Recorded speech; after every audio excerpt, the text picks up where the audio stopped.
Hello there, with me, Henny Gui, and welcome to your 5 p.m. English news on TVS. Let's dive into the news. Fibre optic cable deployment works by the Telekom Malaysia Sarawak from Kanowit-Kapit are currently ongoing. The cable will span a distance of 109 kilometers. Narrow road shoulder conditions, soil erosion and delays in the road construction in certain parts between Kanowit and Kapit. Telekom Malaysia TM said in a statement these are some of the challenges faced by Telekom Malaysia in the deployment works. TM Sarawak General Manager Jafar Sadiq Abdul Latif said this project will ensure the migration of 680 subscribers in Kapit, 120 in Song and 140 in Belaga. Meanwhile, Tan Sri Dr. James Jumut Masing requested TM Sarawak to look into extending the fibre optic cable all the way to Bukit Mabong. He, who is also the Deputy Chief Minister and Minister of Infrastructure and Ports Development, said that is where a new airport will be constructed. He also reaffirmed that Kapit, Kanowit, Song, Sungai Asap and Belaga needs fast, stable and reliable internet connection. Now, the export value of palm oil and palm oil-based products is expected to increase due to high demand, from 73.3 billion ringgit in 2020 to 75 billion ringgit this year, as economies around the world gradually recover.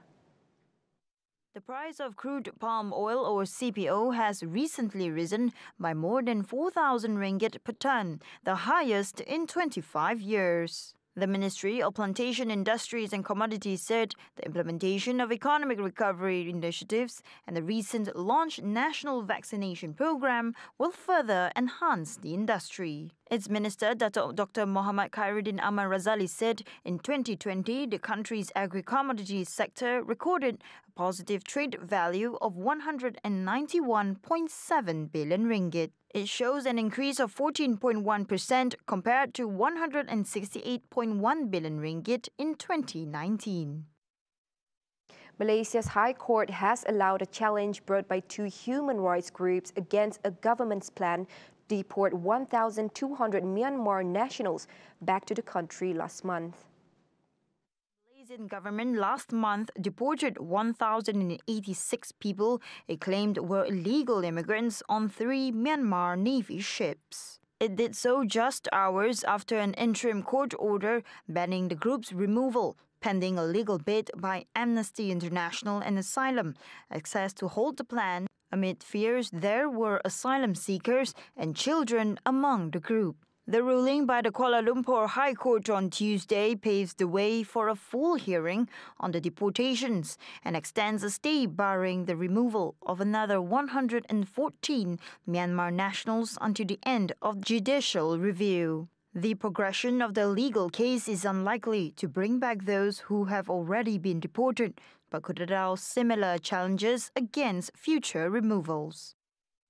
Hello there and welcome back. Serba Dynamic Holdings Berhad has secured 5 projects in India and Indonesia via its subsidiaries. The projects are namely 2 operations and maintenance and 3 information, communication and technology projects.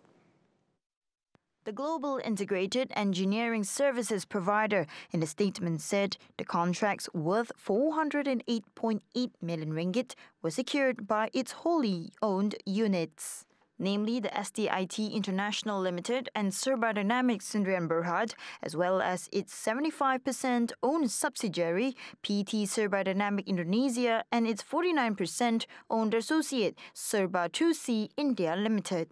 The group CEO, Dr. Muhammad Abdul Karim Abdullah, said the contract signified the company's stronger capabilities to ensure more projects in ICT and non-oil and gas businesses.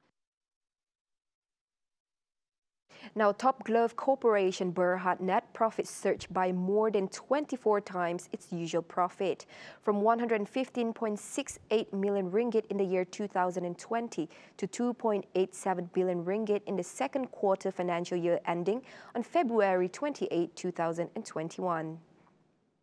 Filing with Bursa Malaysia today, the world's largest glove manufacturer said it also achieved its highest ever quarterly sales revenue, an increase of 336% from 1.23 billion ringgit in 2020 to 5.37 billion ringgit in 2021. On the company's performance, Top Glove said its strong and healthy sales were attributed to the continued demand for gloves globally. On the arrival of the COVID-19 vaccine, Top Glove said the group is confident that global glove demand would remain robust. To ensure it remains well-positioned, it said the group would continue to pursue organic expansion, inorganic expansion and strategic investments. Plantation Industries and Commodities Minister Datuk Dr. Muhammad Khairuddin Aman Razali said the commodity and commodity-based products sector contributed 85.1 billion ringgit to the country's GDP in 2020.